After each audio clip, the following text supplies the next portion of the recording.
每一个男人呢，其实都有一个 Civic 的梦。2007年这样子吧，小学的时候呢，就经常看到 FD 啊在马路上奔跑，而且那时那个款式呢卖得很火爆。我相信全世界的年轻人都很喜欢 Civic FD。那直到了2012年之后，Honda 在亚洲这边做了一个小改款。那我隔壁这辆车呢是2012年的 Civic FB，非常感谢车主龙哥在那边，他比较害羞出现在镜头前面，那么他就借我这辆1.8的 Civic FB。Hello， 大家好，又是爱的人，爱的人不是一个车评，只是 POV。今天呢，我就要拍一辆很多年轻人都拥有的一个梦，它就是思域梦。Civic FD 的原装 ，FD 原装啊，我还没有加过。今天有缘分来到一辆 Civic FB 的1.8，这辆车很多人说当年是一个非常失败的一个作品。我个人觉得它不是算是失败，我觉得它是没有 FD 来的特处，来的优秀。因为 FD 当年那个年代呢，是呈现给大家一个非常不一样的设计，非常跑风，非常拉风，动力非常的好。车脚非常的好，但是来到这一代呢，就比较偏家庭式的家用的，所以没关系，我们现在就去看看这辆车到底有什么 ，Let's go。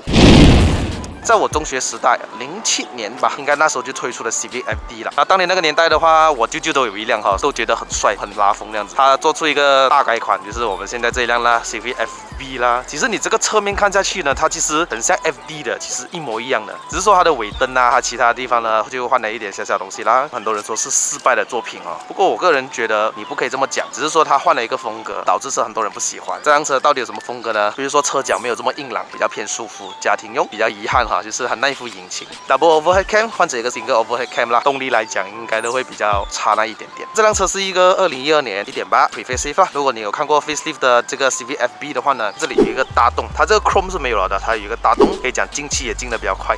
基本上呢，就是你要怎么分啊 Facelift 的话，就看它沙龙咯，但是也是可以换的嘛哈。那这辆车是1.8啦，所以它是没有给Keyless Entry， 所以的话你看哈。就是 lock 了之后呢，这个应该是车主改的啦，我觉得会自动收纳 side mirror， 所以我们今天就来解锁。但是它的这个声音alarm应该是换过哈，我记得原装没有这样的声音的。其实Honda在以前那个年代哈，关门的声音就是的确是蛮solid一下的哈。它是没有 push start 啦，因为2.0才有嘛。那我们今天就 start 一下，side mirror 开了。这个声音的话，我觉得就没有像以前 FD 有给的那种感觉，有没有？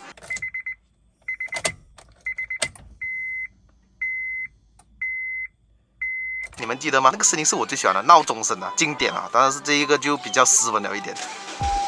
给你觉得 FB 呢就是一个比较斯文的车就对了啦。1.8跟2.0一样呢，它都是有一个 automatic aircon 的 climate control， 它是button型的。FD 是2个钮的哈，那个我会比较喜欢一点，这个就比较斯文了一点啊。所以它整个 design 其实讲没有很差，只是说它比较偏斯文，比较高科技了一点。但是都是 hard plastic， 比较有 quality 的 hard plastic 啊。这里的话你就看那个 screen 啊，现在我把门关掉。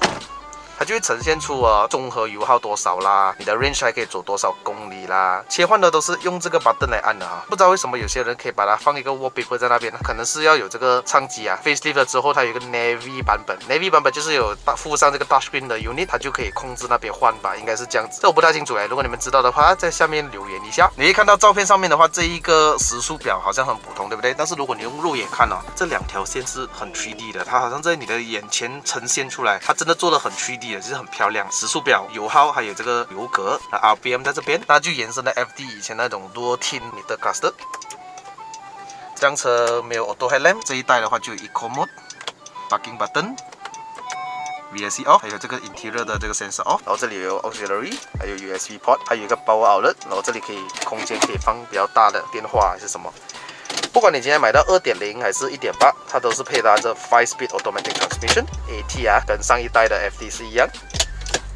传统手刹，这个我比较觉得可惜的地方，这个手刹哈，以前的 FD 是小个的，那个会比较省空间哈。来到这边就不知道为什么就 cut cost 还是怎样，还是一样有一个盖子。我们来看一下中央扶手，可以调整前后。下车看一下，软质塑胶。Auto up down 的 mirror 只有在 driver side 才有，如果你有 Civic FC 啊那些。差不多一样的 quality， 这边就有一些小小的收纳格啦 ，engine 盖打开。Civic FD 它是一个风琴式踏板，来到这一代的话，它就是没有风琴式踏板。打开油盖是 push，打开后尾箱是 Pull。1.8呢是没有给 Leather Seat， 不过前车主呢已经是包了 Leather Seat 了。如果是2.0的话 ，Side Mirror 这边会有行乐灯，它是1.8是在这边，延续上一代的这个味道哈。那龙哥呢就没有改任何引擎啊 ，exhaust 都没有改过，它唯一改过就是它的避震，避震是一个 BCV1， 车身会比较低了一点，大概2根手指的高度。轮胎是用这 Goodyear Super Ace 的轮胎，2545R17的轮胎，原装卡钳 Single Board， 后面也是有 Disc Brake 哦 ，HID 的灯泡，如果是高灯是传统灯泡，行乐灯也是传统灯泡 ，As you can see。拉过 Ultra Racing Bar 啦，除了 Fender Bar 没有之外，其他 bar 都加到完了，前面、后面、下面都加到完了。这是一具1.8公升的自然进气 Single Overhead Cam 引擎，提供的马力其实看了很小这样哈，141匹马力，去到4300转的时候就会爆发最高的扭力，也就是说173牛顿米左右啦。数据来讲也不是讲很特殊，只是马来西亚人好像比较少人玩 FB， 不知道为什么。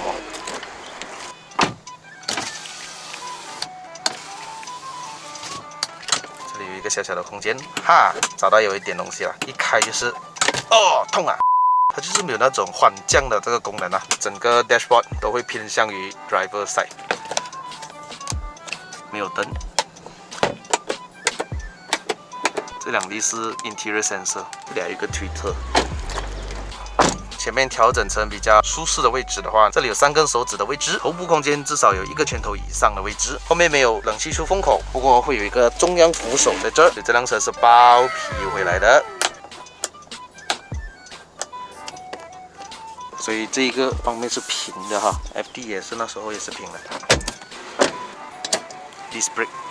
在2012年这个年代呢，你会看到很多汽车的车灯哦，好像一样的。如果你看到 Beza， 你会觉得这个灯像 Beza 吗 ？Camry、C-Class 有没有？像当年这个设计比较 common 呐，没有讲很特殊。它不像 FD 当年的车头灯跟车尾灯，带一种很独特的这种设计。FB 的话就比较 common 了一点。好了。尾箱空间就是这么大，龙哥应该也是换了 Box 的 F 的，应该是啦，要不然有个盒子在这儿，这里有一个备胎，小型的备胎，空间还不错呢，只是它加了8的关系，副把，所以就影响到 boot 的空间了。那我们就不讲太多，我们上路试驾吧。Jonathan 在这儿 ，Hello，Jonathan 你也是有 FD 是吗？以前 FD 不是 F Donkey 啊 ，Donkey。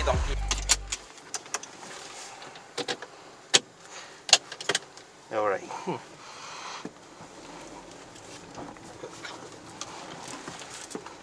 会很硬吗？会偏硬一点，会偏硬一点。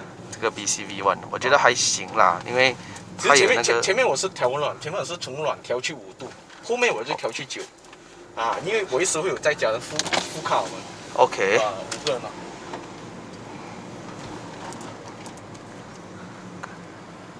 OK， 这个是 BCV1 啊，所以我有做过最硬的 BCV1。最硬的应该是调最硬啊，应该是。如果你们有看过我家 FD， 他改了这个 K24A 的。有了，你有没有看到是跳一下，他直接走直接是跳啊那个。真的是棒，不是。直接没有 soft 的。OK 了，我们来访问一下龙哥，你这辆车刚刚买的是吗？哦，没有买2年了已经。哦，2年了。啊哈哈。现在的价钱哈，这辆车应该是5万块吧左右。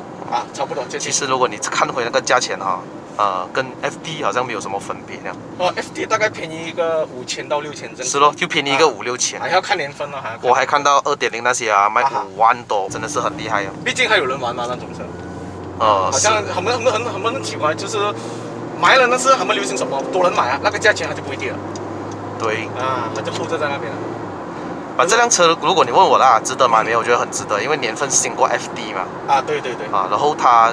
可以看你喜欢什么咯，就比较斯文的设计啊，比较高科技的设计就买这辆咯。对，它看起来好像是比较成熟稳定这样子。如果你要它狂野，就是外表你看起来很飒啊，基本上是没有可能的。没有可能是 FD， 因为它怎样讲呢？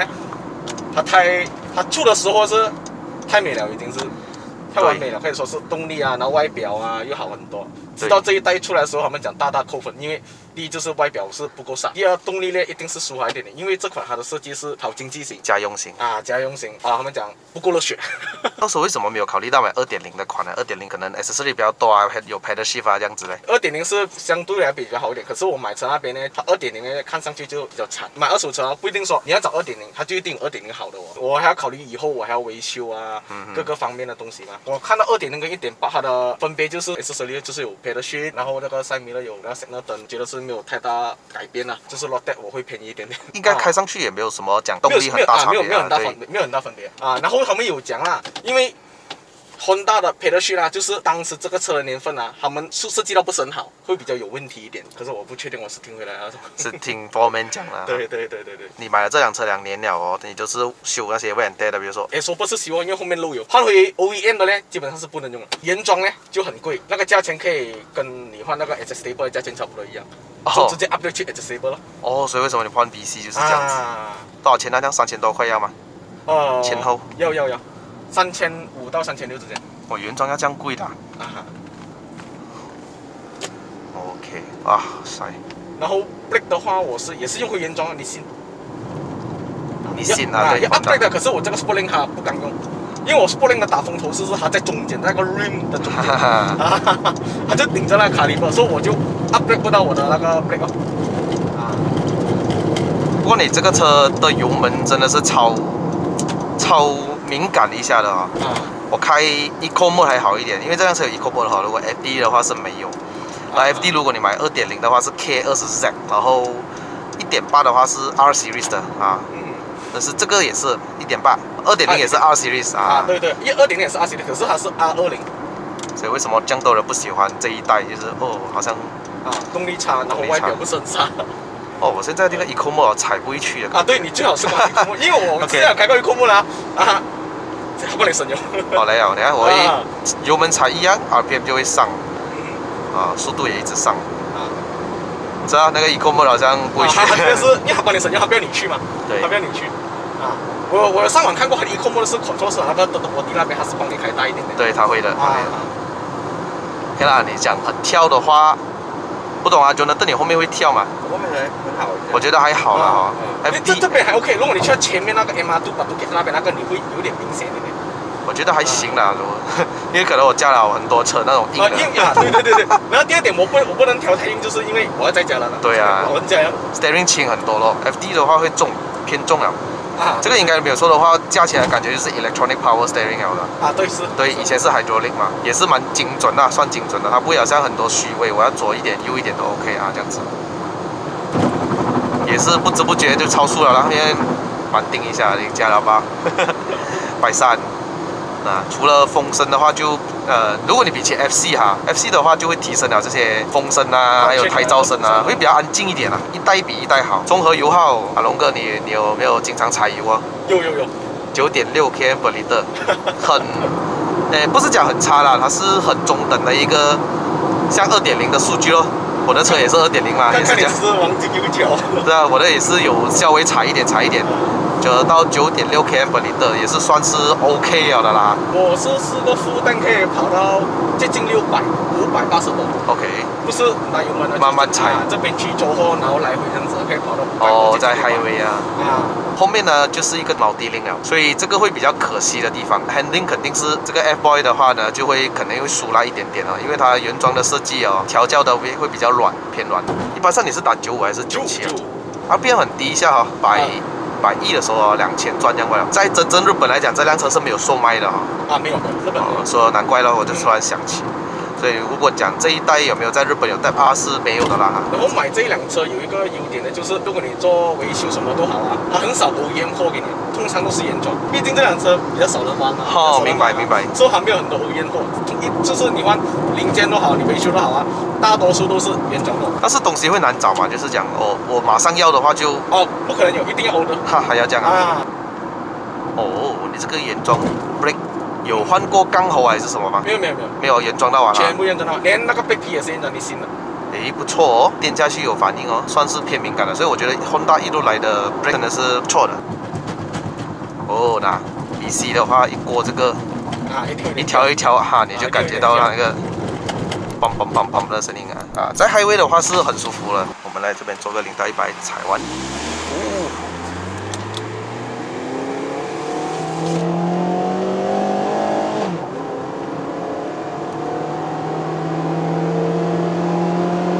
我们现在车上3个大男人我感觉到一点，OK，它的沥水就是你一 feel 到在6000转的时候，5到6000转的时候，它的力水就推着你去那种。这个就是我们所谓的 NA 车啦。你的转速越高的时候，它的力水给到你越多。Single overhead cam 的好处就是呢，头段加速的时候会比较快，尾力的时候呢，还是要 double overhead cam。OK， 现在我是130过这个弯啊，还是很定嘞。加8 ，body roll 少嘞，真的哈。啊，真的。真的会少很多。那我130过这个弯好像很轻松而已咯。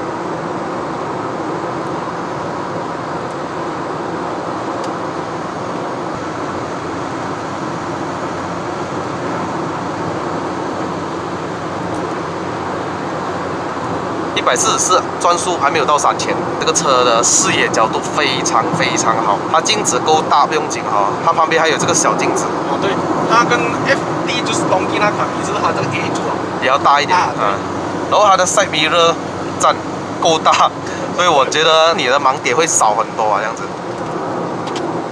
试一下这个大弯啊，130，哇，真的少。觉得你觉得怎样？很好，非常好。我做乘客的都不会觉得好像那个车要飘的，还是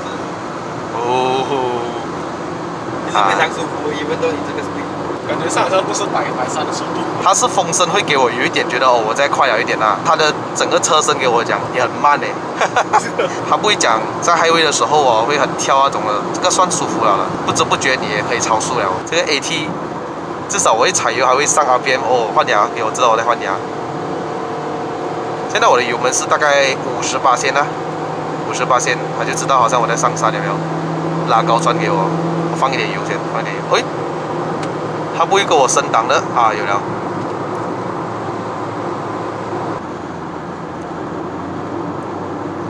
现在我的弯是在100过这个弯。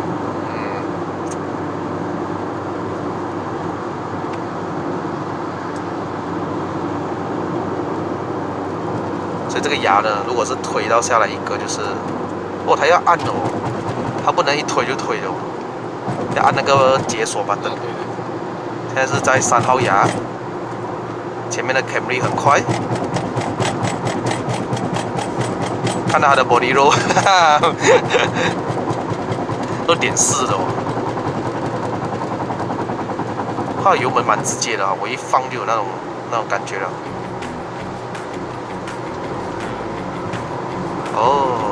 100。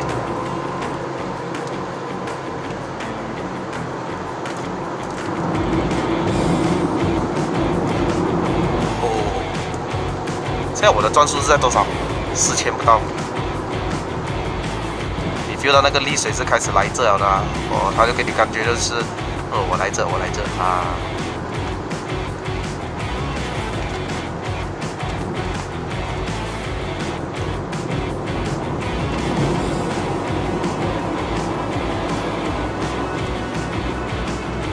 OK， 我们很快就到山底了。来到这里，你们就知道我们要干啥了。我们就是要冲上云霄去了哈。所以我们就这一次就看 F-Boy 上山的这个 performance。当然，现在云顶你都知道了哈，很多土崩的地方，所以我们就这一次是拿一个体验没有讲可以怎样，因为真的是。我昨天上了土崩之后，我第一次上，我就觉得哇，云顶你要给他一段时间去搞定要不然真的很闲了。想要看 Part 2的朋友们呢，记得留守我的频道 Part 2的这个冲上云霄，再见。其实它的这个质感很美你听那个声音，钥匙。